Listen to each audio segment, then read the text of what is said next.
Hello everyone. So welcome to the channel Commerce Shala and to the next session of Bills of Exchange. हमने start किया हुआ है important sequences, important events in bills of exchange, जिसमें next is dishonour of bill. Dishonour का मतलब अगर आप layman में अगर समझना चाहें तो दैट इज बाउंस. आपने सुना होगा कि कभी आपको कोई चेक मिलता है या किसी को कोई चेक मिलता है और वो आपने जाके जमा किया, लेकिन आपको बैंक की तरफ से मैसेज आता है कि ये चेक जो है ये बाउंस हो गया. बाउंस करने का मतलब कि जिस ड्यू डेट पे वो पैसा आपको रिसीव होना था, तो वो इस इंस्ट्रूमेंट, यानी यहाँ पे इंस्ट्रूमेंट चेक है, इंस्ट्रूमेंट के अगेंस्ट आपको वो पेमेंट नहीं हो पाया. अब वो रीजंस कुछ भी हो सकते हैं, ठीक है. जो सामने पेयर है उसके बैंक में हो सकता है उतना सफिशिएंट अमाउंट ना हो, तो वो चेक बाउंस हो जाएगा. उसी तरह से यहाँ पे आपको इतना आइडिया लग गया होगा कि अगर मैं बिल के बाउंस होने की बात कर रही हूँ, दैट मीन्स कि जब ड्यू डेट आएगी तब डेफिनेटली जो मेरा डेटर है यानी ड्रॉई, उसने कुछ नखरे किए होंगे और उसने डेफिनेटली पेमेंट के रिगार्डिंग कुछ गफला किया होगा, जिसकी वजह से मुझे पेमेंट नहीं मिली और मेरा बिल बाउंस हो गया, जिसे टेक्निकली हम बिल्स ऑफ एक्सचेंज में कहते हैं dishonour of bill. Okay, so Mister A, Mister B. Mister A ने मिस्टर बी को गुड्स बेचे ऑन क्रेडिट फॉर ₹10,000. ओके, इन्होंने बनाया एक बिल, वो बिल कर लिया, मिस्टर बी ने एक्सेप्ट, तो इनके पास है बिल्स रिसीवेबल, इनके पास है बिल्स पेबल. इसमें लिखा गया है कि 3 महीने में पेमेंट करना है. ड्यू डेट जो डिसाइड हुई इस 3 महीने की, that is 19 September. Just an example. Okay, अब मिस्टर ए कौन है? ड्रॉर. मिस्टर बी कौन है? ड्रॉई. अब आ गई 19 सितंबर. अब इस तारीख को मिस्टर ए गए मिस्टर बी के पास फॉर पेमेंट, यानी कलेक्शन करने के लिए. But Mister B refuse to pay. उन्होंने कहा कि मैं पेमेंट नहीं कर पाऊंगा. तो इस केस में मिस्टर बी कौन है? डिफॉल्टर.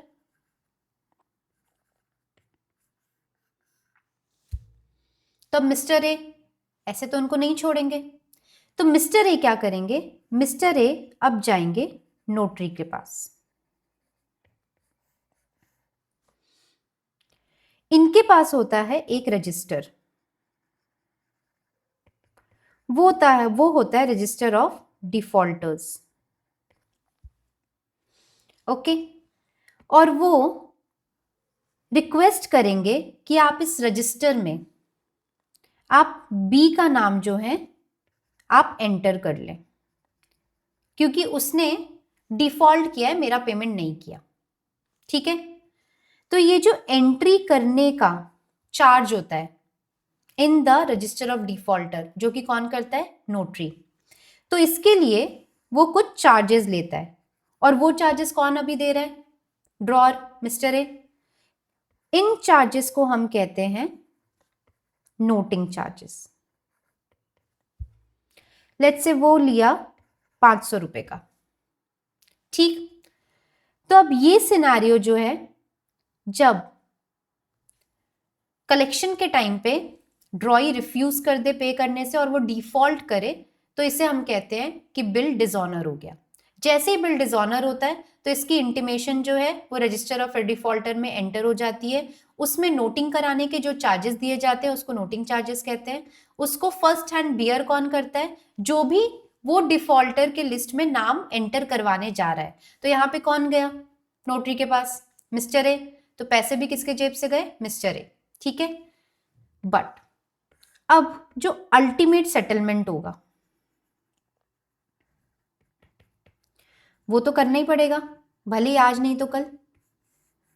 यानी मिस्टर बी से पैसे तो रिकवर करेंगे.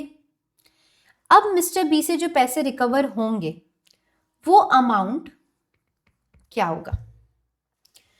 तो 10,000 जो उनका ड्यू अमाउंट था ये तो रिकवर होगा, लेकिन उनके डिफॉल्ट के वजह से ये 500 के चार्जेस जो थे, नोटिंग चार्जेस, ये ड्रॉअर को बियर करने पड़े। तो वो क्यों देगा अपने जेब से? वो किससे रिकवर करेगा? ड्रॉई से, यानी डिफॉल्टर से। तो ऐड हो जाएगा इसमें 500 भी, जो कि क्या है? Noting charges. तो अल्टीमेटली 10,500 जो है ये हो जाएगा टोटल ड्यू फ्रॉम बी। ठीक है, तो ये डिसऑनर का जो है ये हो गया हमारा पहला केस। ये कौन सा केस है? जब बिल रिटेन्ड है या फिर हेल्ड है बाय ड्रॉअर, यानी ड्रॉअर ने बिल अपने पास ही रखा है, ना एंडोर्समेंट किया ना डिस्काउंटिंग की, उसी के पास है, मतलब 3 महीने के बाद वही जाएगा कलेक्शन करने। तो ये उस केस में डिसऑनर की बात हो रही है। ठीक है, अब second case, in case of discounting.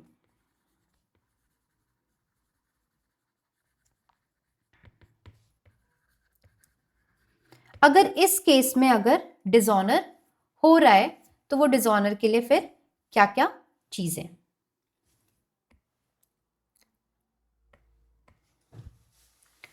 Let's say mister A जो है और मिस्टर बी जो है, मिस्टर ए के पास जो बिल्स रिसीवेबल था और मिस्टर बी के पास बिल्स पेबल जो था, तो मिस्टर बी के पास पेबल अभी भी है, लेकिन मिस्टर ए को ज़रूरत थी तो उन्होंने बैंक को अप्रोच किया कि बैंक आप जो है आप ये मुझे पैसा दे दो और जब ड्यू डेट आएगी तब आप मिस्टर बी से कलेक्ट कर लेना। ठीक है, तो अब बिल्स रिसीवेबल का मूवमेंट क्या हुआ? बिल्स रिसीवेबल अब इसके पास से हटके इसके पास पहुंच गए। ठीक, now on due date bank गई मिस्टर बी के पास कि आप पेमेंट करो। मिस्टर बी बहुत ही होशियार, ही रिफ्यूज टू पे, नहीं दूंगा, कर लो जो करना है। ठीक है, तो अब बैंक जो है वो बी को तो कुछ नहीं कर सकती, लेकिन अब बैंक क्या करेगी? Bank will recover the amount from mister A. इस केस में भी मिस्टर बी कौन हो गए? डिफॉल्टर। लेकिन इस डिफॉल्ट के बारे में किसको पता चला सबसे पहले? इस केस में बैंक को। तो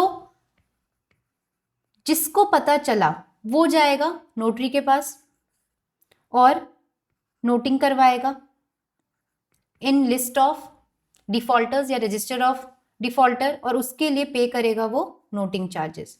तो यहां पे नोटिंग चार्जेस कौन पे कर रहा है? बैंक। लेट से 500 रुपए। पर क्या ये 500 रुपए बैंक की रिस्पॉन्सिबिलिटी है? उसको देने चाहिए थे अपने जेब से, नहीं ना। तो अब बैंक क्या करेगा? जब बैंक ए से रिकवरी करेगा तो बैंक बोलेगा कि ये 10,000 जो है ये तो तुम लौटाओ बेटा मुझे, लेकिन ये जो 500 के मैंने नोटरी चार्जेस पे किए हैं ये मेरे जेब से नहीं जाएंगे, तुमने मुझे डिस्काउंटिंग में फंसाया, तुम्हारी वजह से हुआ है, तो तुम जो है तुम पे करो। तो वो रिकवर कितना करेगा बैंक? वो करेगा 10,500। ठीक है, नाउ बैंक का खेल खत्म, बैंक का चैप्टर क्लोज। पर अब बात किस पे आ गई? ए पे। अल्टीमेटली पेमेंट तो बी को करना था पर बी ने नहीं किया, तो अब ए क्या करेगा? A will go to mister B और ये किस लिए जाएगा? For again ultimate settlement. और ये अल्टीमेट सेटलमेंट किस अमाउंट का होगा? 10,000 प्लस जो 500 के नोटिंग चार्जेस बैंक ने पे करके ए से रिकवर किए, तो अब ए की भी तो रिस्पॉन्सिबिलिटी थोड़ी ना है, तो ए जो है वो किससे रिकवर करेगा अल्टीमेटली, बी से, डिफॉल्टर से। ठीक है, तो ये हो गया dishonour in case of discounting. Next C, in case of endorsement,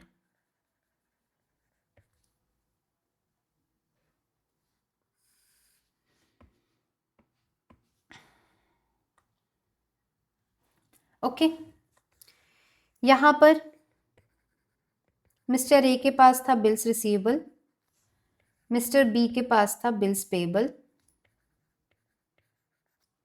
ये है ड्रॉर, ये है ड्रॉई। ठीक है, इन्होंने ये एंडोर्स कर दिया था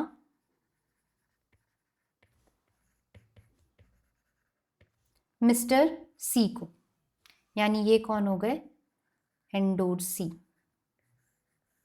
और साथ में ये कौन हो गए, एंडोर्सर। यानी मिस्टर ए ने कहा कि 3 महीने के बाद जो पेमेंट है वो आप बी से जाके ले लेना। ठीक है, अब मिस्टर सी पहुंचे ऑन ड्यू डेट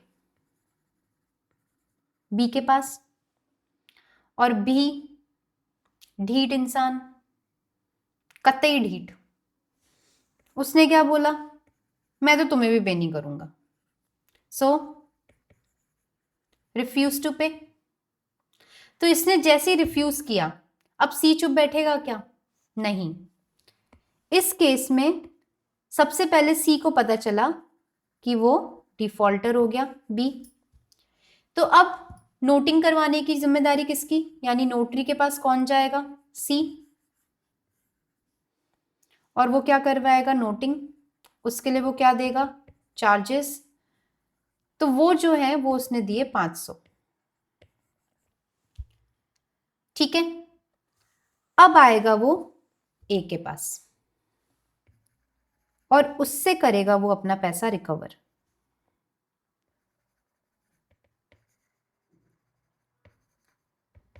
अब भी कितना पैसा रिकवर करेगा, तो रिकवरी 10,000 जो है इसकी तो होगी, लेकिन साथ में जो 500 के नोटिंग है वो भी वो रिकवर करेगा, तो 10,500 वो रिकवर करेगा किससे, ए से। ए एक बार तो सी को दे देगा ये पैसा, तो सी का चैप्टर खत्म, सेटलमेंट हो गया। बट अल्टीमेटली लाइबिलिटी किसकी है, बी की ना, तो ए जाएगा बी के पास फॉर अल्टीमेट सेटलमेंट, और ये अल्टीमेट सेटलमेंट का अमाउंट कितना होगा, तो इसका अमाउंट 10,000 जो था ड्यू वो तो होगा, लेकिन साथ में 500 जो है वो भी होगा, यानी 10,500 जो है वो बी से रिकवर करेगा। ठीक है, सो ये हमारे केसेस हैं डिसऑनर के, राइट। डिसऑनर के बाद next event is renewal of bill, यानी 6th रिन्यूअल ऑफ बिल।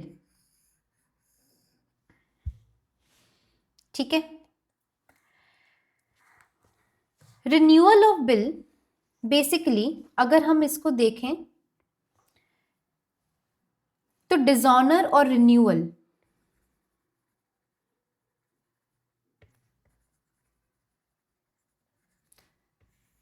दोनों में ही बिल कैंसिल होते हैं। ठीक है, पर डिसऑनर में जो इंटेंशन होता है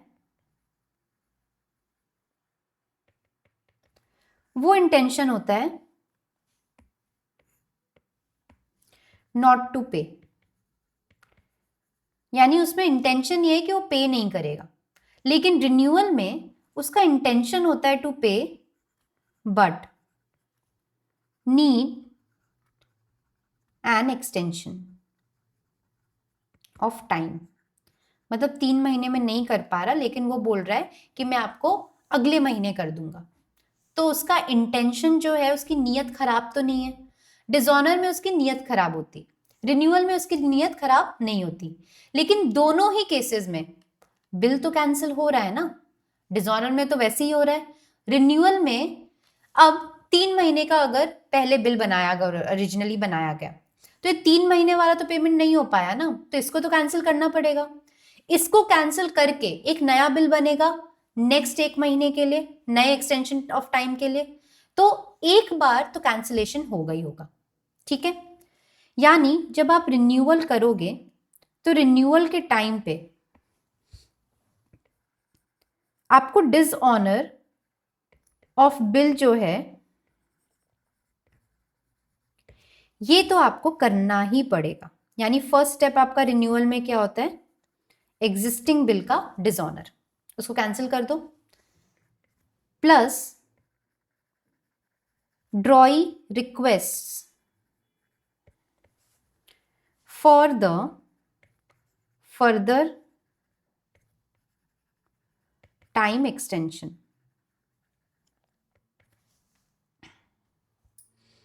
ठीक है, डिसऑनर में एक चीज हमने पढ़ी थी कि जैसे ही नियत आपको पता चल गई खराब है तो डिफॉल्टर हो जाता था, तो आप क्या करते थे, नोटिंग करवा देते थे कि वो डिफॉल्ट कर दिया है उसने, वो पेमेंट नहीं करने वाला। पर रिन्यूअल में ऐसा केस है क्या, नहीं। यानी डिसऑनर तो आप करोगे बट नो नोटिंग चार्जेस, आप उसका नाम जो है वो डिफॉल्टर लिस्ट में ऐड नहीं करवाओगे। ठीक है, साथ में ड्रॉअर कैन अग्री बट, अब क्योंकि रिन्यूअल है यानी जो पैसा आपको 3 महीने में मिलना था वो 3 महीने में नहीं मिलकर वो अब क्या है, डिले हो गया। तो जो भी डिले हुआ एक्सटेंडेड टाइम में, अब ड्रॉअर क्या करेगा, उतने टाइम पीरियड का आपसे इंटरेस्ट चार्ज करेगा। ठीक है, so drawer can agree but will take some interest for that extended time period। ठीक है, अगर ड्रॉई ने अग्री कर लिया कि ठीक है मैं वो इंटरेस्ट दे दूंगा, तो फिर उस केस में new bills receivable will be issued with new time। ठीक है, सो ये जो केस है this is renewal of bill, right. Next event जो है दैट इज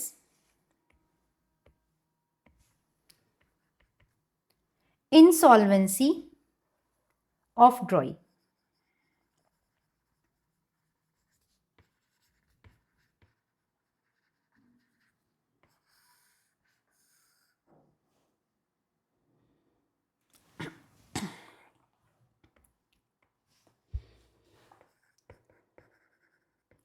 मिस्टर ए हैं ड्रॉअर और मिस्टर बी हैं ड्रॉई। 10,000 का ट्रांजैक्शन जिसके लिए बिल बनाया गया 3 मंथ्स के लिए रिगार्डिंग कोई गुड्स जो कि सेल किया गया था ऑन क्रेडिट। तो ये कौन है, डेटर, अल्टीमेटली तो डेटर ही है ना। ठीक है, ड्रॉई। अब ये जो है आपको पता चला कि ये नॉन पेमेंट में कन्वर्ट होने वाला है। ठीक है, पहला रीजन क्या हो सकता है, मिस्टर बी यानी डेटर उसने अपने आप को इंसॉल्वेंट डिक्लेयर कर दिया,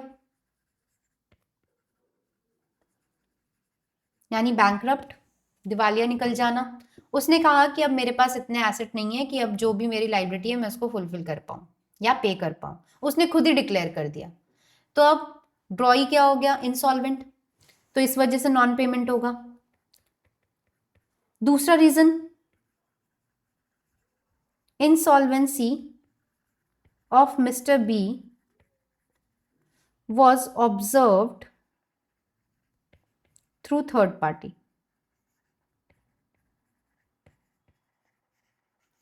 ड्रॉर जो है वो बैंक गया और बैंक में उसको पता चला, उसी बैंक में मिस्टर बी यानी ड्रॉई का भी खाता है, ठीक है, अकाउंट है। उसको बैंक से पता चला कि यार मिस्टर बी जो है उन्होंने कुछ लोन लिया हुआ था और वो लोन उन्होंने पे नहीं किया है, ठीक है। तो बैंक से उन्हें पता चला कि मिस्टर बी जो है उनका तो बैंक्रप्सी जो है वो बहुत आसपास है और इंसॉल्वेंट वो ऑलमोस्ट हो ही गए, मतलब अब उनके पास कोई एसेट नहीं है कि वो किसी का भी पैसा चुका पाए, ठीक है। तो इंसॉल्वेंसी ऑफ मिस्टर बी उसने खुद तो डिक्लेयर नहीं किया, लेकिन किसी थर्ड पार्टी के थ्रू ऑब्जर्व हो गया। तो अब इस दोनों ही केस में नॉन पेमेंट तो होगा ही ना। ये जो नॉन पेमेंट हो रहा है इससे हम कहते हैं बैड डेट्स, यानी बैक टू बेसिक्स। डेटर अगर कोई भी पैसा ना दे तो वो पैसा क्या होता है, बैड डेट, तो वो हो जाएगा बैड डेट। तो बेसिकली ड्रॉर फिर अपने बुक्स में ये जो अमाउंट है इसको बैड डेट की तरह फिर ट्रीट करेगा, ठीक है। इसमें कई बार क्या होता है, इसमें ऐसा हो सकता है डेफिनेटली कि लेट्स से अगर 10,000 का अमाउंट है तो 10 में से 2,000 जो है वो बी ने पे कर दिया,